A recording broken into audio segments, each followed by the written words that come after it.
Thanks to Morning Brew for sponsoring a portion of this video. So the Google Pixel's been a lot of things over the past few years. It's been flagship, it's been mid-range, it's been everything in between. You don't always know what you're gonna get. What you do know what you're gonna get with Google is with their A series of phones. Their 4A and their 5A were, for them, runaway hits and offered incredible value and incredible performance in a really nice package. Let's talk about what we know, or I guess better, what we think we know.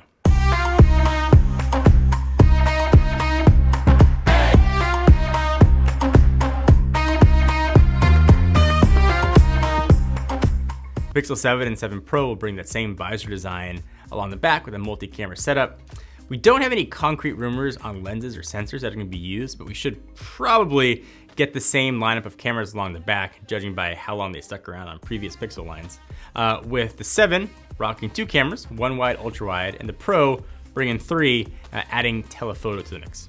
And when it comes to the front of the phone, we'll probably see more distinct changes there, starting with the front-facing camera.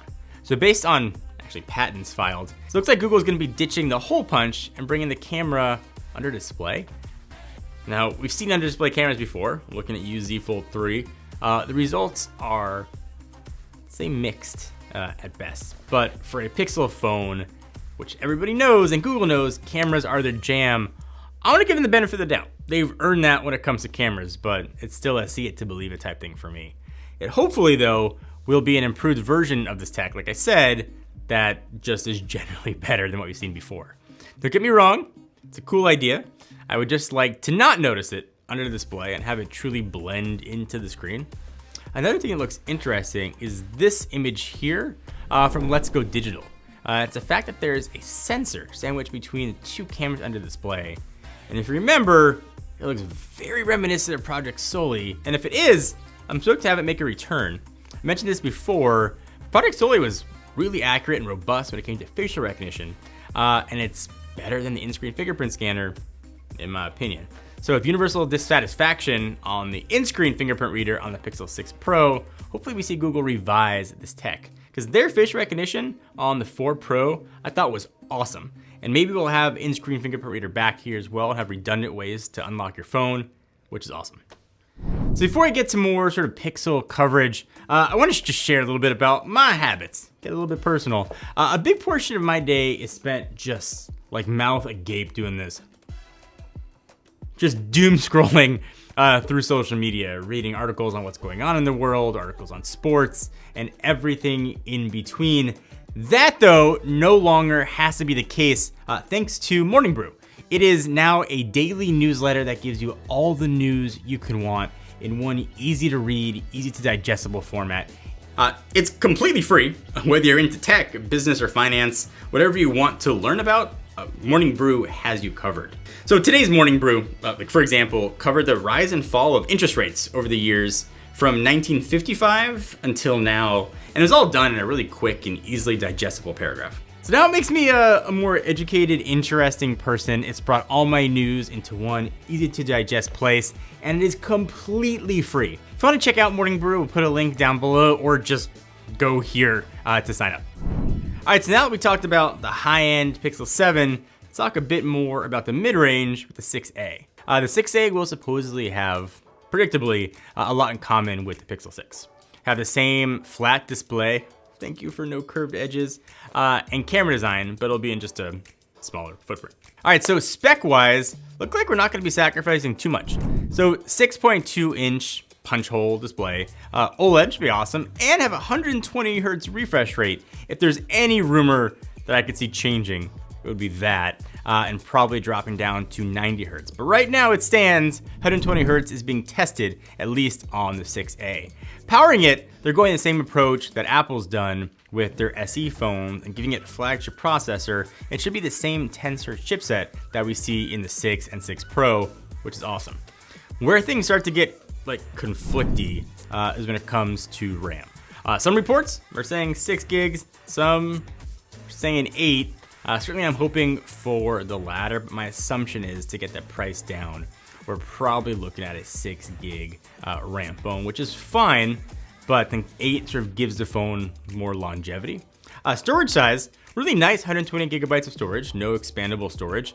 A Nice size battery too, a 4800 milliamp hour battery, 30-watt charging in there. On the camera side, in that visor, we should see a 12.2 megapixel main shooter and a 12 megapixel ultra wide, just the two cameras.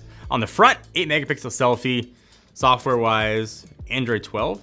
Another spec that kind of jumped out at me is that battery size, 4800 milliamp hours, like I said. For context, the Pixel 6 has a 4640 milliamp hour battery. So the A variant is gonna give us stronger battery performance than its more expensive counterpart, which is pretty cool. And as far as the camera is concerned, we won't be getting that 50 megapixel main shooter that's in the flagship devices, but that's understandable. I get that. For the price point, it makes sense. 6A is going to have that same 12.2 megapixel main camera that 5A has, which is sort of not cutting edge, but certainly very, very capable. Code found actually in the Google camera app suggests this phone will have the same 12 megapixel ultra wide that we have in Pixel 6, so it's a nice upgrade. It also looks like Google's taken a page from Apple with their SE variant and adding their newest silicon to their complete lineup of phones. I am totally here for it. People that are buying the A series tend to keep their phones for longer, and having the latest chipset ensures their phones are gonna be supported for as long as possible, usually 3-ish years. So I don't know what Google's gonna do with the Pixel 7. I do know it's probably gonna look pretty identical. I'm hoping they fix the things that need to be fixed. So in-screen fingerprint reader was hit or miss. For some people, it was fine. For some people, it was absolute garbage. And for some, it got better. But for very few, was it perfect every time. So adding Project Sully back, giving you sort of redundant biometrics is awesome. The camera systems on the Pixel 6 line are absolutely amazing. Get a little bit better. Give me maybe a bit more zoom, add some more machine learning onto the phone. I'll be a pretty happy camper. I think the Pixel 6 and 6 Pro were so good. There's not much more that has to be done with the 7, aside from the same things you get to say every year, right? It's our fastest phone yet, new processor, all that kind of stuff.